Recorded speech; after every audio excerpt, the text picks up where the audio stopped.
দোয়ালি শব্দের অর্থ হল দুই নদীর মধ্যবর্তী জায়গা। পিন্ডার আর কাফনি নদীর মাঝখানে অর্ধেক ধসে যাওয়া একটা পাহাড়ের উপর এই দোয়ালির অবস্থান। 2013 সালের বিপর্যয়ে দোয়ালির পাহাড় এইভাবে ধসে যায়। আমাদের ট্রেকের তৃতীয় দিনের সকাল। সোনারোদ গায়ে মেখে এখন তাড়াতাড়ি প্রাতরাশ সেরে নেওয়ার পালা। খাবারটা সত্যি সত্যি খুবই অসাধারণ। পুরি তৈরি হয়েছে এবং পুরির মধ্যে জোয়ান দেওয়া আছে। জোয়ানের জন্য টেস্টটাও ভালো হয়েছে এটা, এবং হজমের জন্য খুব উপকারী হবে। আলুর তরকারি যেটা বানিয়েছে সেটা জাস্ট এক্সেলেন্ট। গরম গরম লুচি আর আলুর তরকারি খেয়ে আজকের দিনের পথ চলার জন্য আমরা প্রস্তুত হয়ে নিলাম। প্রথমত আনন্দের থেকে আজকের পথের বিবরণ শুনে নিয়ে শুরু হলো পথ চলা। আমাদের আজকের গন্তব্য সমুদ্রপৃষ্ঠ থেকে ৯,৮৭৫ ফুট উচ্চতায় ফুরকিয়া। পেরোতে হবে প্রায় ৫ কিলোমিটার পথ। শুরুতেই রাস্তাটা চড়াই। আমরা ধীর পায়ে এগোতে লাগলাম গভীর বনানীর মধ্যে দিয়ে। কিছু দূর যেতেই চোখে পড়ল একটা ছোট্ট পাহাড়ি ঝর্ণা।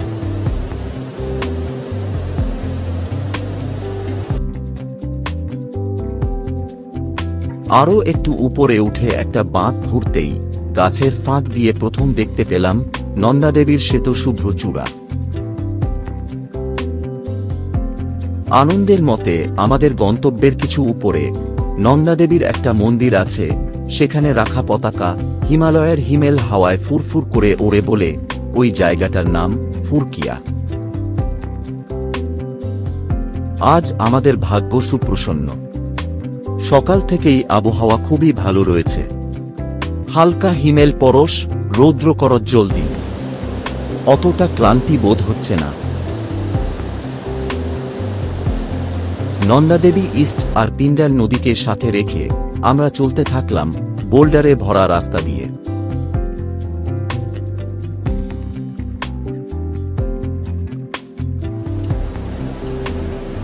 কিছু দূর এগোতেই চোখে পড়ল আরেকটা পাহাড়ি ঝর্ণা।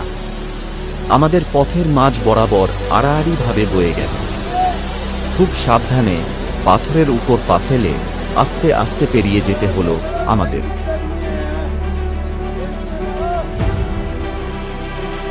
কোনো রকমে ঝর্ণাটা পেরিয়ে একটা বাঁক ঘুরেই নেমে পড়লাম একটা আইস কচের উপর, বাংলায় যাকে শাখা হিমবাহ বলা হয়। বরফ আর কাদামাটির কতগুলো স্তর পরপর হয়ে এই ধরনের ভূমিরূপ তৈরি হয়। সাবধানে আমাদের পথ চলল এই শাখা হিমবাহ পেরিয়ে।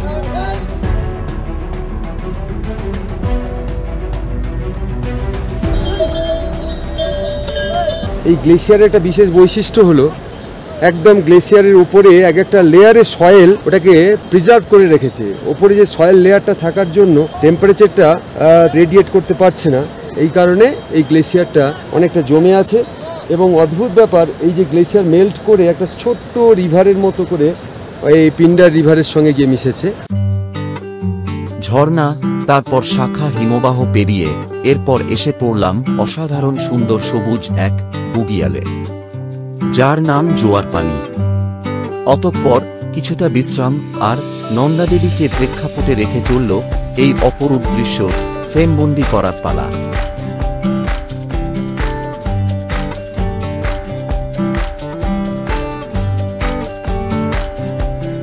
কিছুটা বিশ্রাম নিয়ে এই অপরূপ বুগিয়ালের মধ্যে দিয়ে আমাদের পথ চলল খানিকটা চড়াই ভেঙে।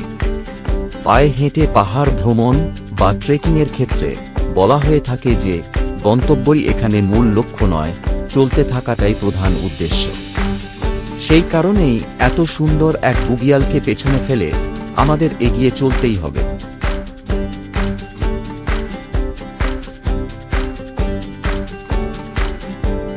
পথ অনেকটা খাড়াই থাকায় বিশ্রাম নেওয়ার জন্য আমাদের মাঝে মধ্যেই দাঁড়িয়ে পড়তে হচ্ছিল ঠিকই, তবে ফেলে আসা পথের ল্যান্ডস্কেপটাকে বিভিন্ন দৃষ্টিকোণ থেকে ফিরে ফিরে উপভোগ করে নেওয়ার এটা আমাদের সুযোগ করে দিচ্ছিল বারবার।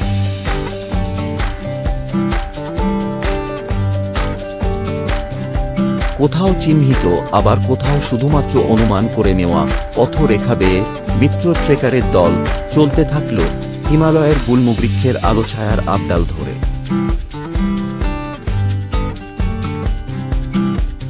আকাশের নীল ক্যানভাসে সাদা মেঘের আড়ালে দেবী নন্দার শুভ্রতা যেন আজও তার দেবত্বে বিলীন হওয়ার কাহিনী বহন করে চলে।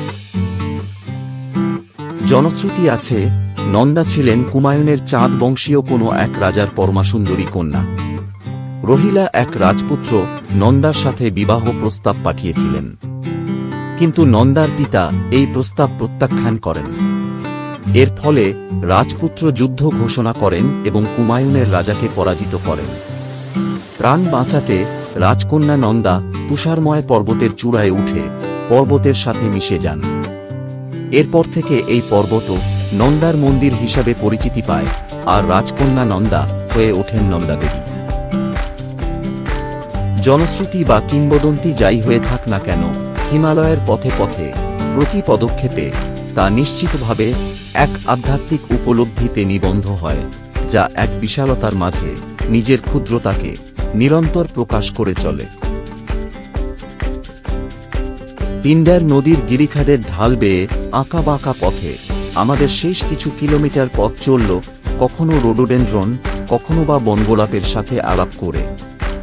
হাওয়ায় আন্দোলিত হয়ে তারা যা বলতে চাইল তা হয়তো অনুভব করলাম, কিন্তু বলতে পারলাম না।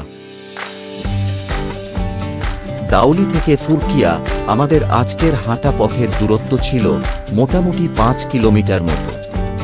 প্রায় সমতল আরও কিছুটা পথ পেরিয়ে আমরা যখন ফুরকিয়াতে এসে পৌঁছালাম তখন ঘড়িতে বাজে 12:30।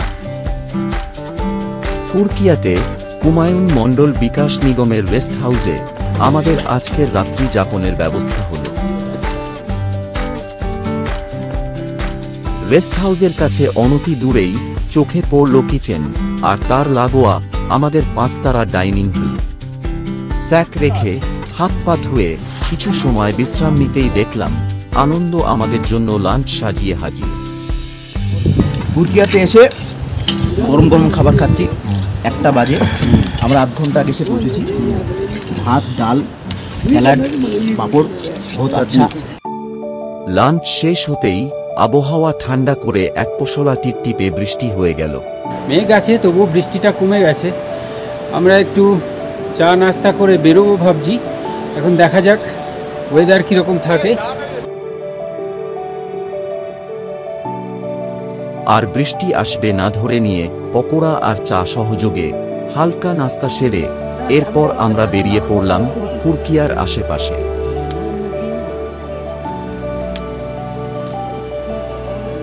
কালকে যেহেতু অনেকটা পথ আমাদের ট্রেকিং রয়েছে পিন্ডারি 0 পয়েন্ট যাওয়ার জন্য, আমাদের গাইড একটু অনুশীলনের জন্য আমাদের নিয়ে বেরিয়েছে। আমরা একটু অল্টিটিউড গেইন করব, যাতে একটু হ্যাবিচুয়েট হই, অ্যাডাপ্টেশনটাও হয়। কারণ কালকে একটা খুব বড় দিন, আমাদের তো অভ্যস্ত নই, আমরা সমতলের মানুষ। সেই উদ্দেশ্যে আমরা রওনা দিয়েছি। সামনে নাকি একটা গ্লেসিয়ার পাথওয়েজও আছে, যেটা উনি দেখাবেন বললেন। সেই হিসাবে আমরা একটুখানি জাস্ট ওয়াকিংয়ে বেরিয়েছি।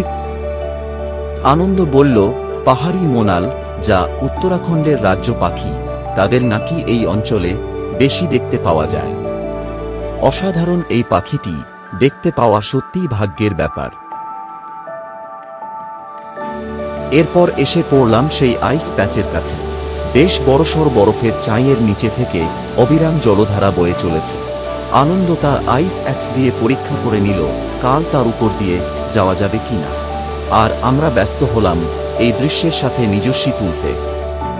ফিরে এসে আবার এক প্রস্থ চা পর্ব, আর তার সাথে চলল অসাধারণ এক গল্প আসে। আজ খুব তাড়াতাড়ি ডিনার করে শুয়ে পড়তে হবে, আর তার কারণ আমরা খুব ভোরে বা ভোর রাতই বলা ভালো, 3টে 3:30 যাত্রা শুরু করব এবং ভোরবেলা সূর্যোদয়ের আশেপাশে আমরা পিন্ডারি 0 পয়েন্টে পৌঁছাবো। সবাই খুবই এক্সাইটেড এবং আমরা প্রার্থনা করছি যেন সফলভাবে আমরা 0 পয়েন্টের আমাদের যে অভিযান সেটা সম্পন্ন করতে পারি।